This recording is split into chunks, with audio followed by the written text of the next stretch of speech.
Hello everyone, good morning সবাইকে। তো কেমন আছো সবাই? আমি তো বেশ ভালো আছি। তো দেখো এখানে সকালে উঠে আমি বাসন মাজছি। আমি যদিও প্রত্যেক দিন আগের দিন রাতেই আর কি মেজে রাখি। তো কালকে একটু বৃষ্টি হয়েছিল আর খেতে খেতে রাত হয়েছিল, তো ঠান্ডা লাগছিলো আর মাজিনি। তো সকালবেলা আমি বাসনগুলো মেজে ব্রাশ ট্রাশ করে সকালবেলা ছাতু খাবো। তো বাড়ি থেকে যে ছাতু আনছি, কয়েকদিন ছাতুই খাবো সকালবেলা। তো ছাতু খেয়ে এখানে আমি চাল বাছতে বসে পড়েছি। তো রান্না করব, যার জন্য চালগুলো বাছতেছি। বাছার পর দেখো এখানে বাইরে আমি তেজপাতা শুকোতে দিয়েছি।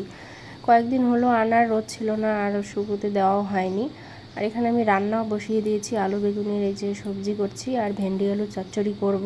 তো দেখো এদিকে আমার রান্না বান্নাও কমপ্লিট হয়ে গেছে। হওয়ার পরে আমি এখন খাওয়া দাওয়া করব। খাওয়া দাওয়া করে বিকেলবেলা একটু রেস্টও নিয়েছি। তারপর নেওয়ার পরে এই যে সন্ধেবেলা আমি তেজপাতাগুলো প্লাস্টিকে ভরিয়ে রাখছি।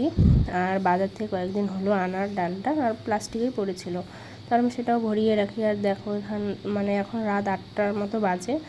দেখো অঝোরে বৃষ্টি পড়ছে।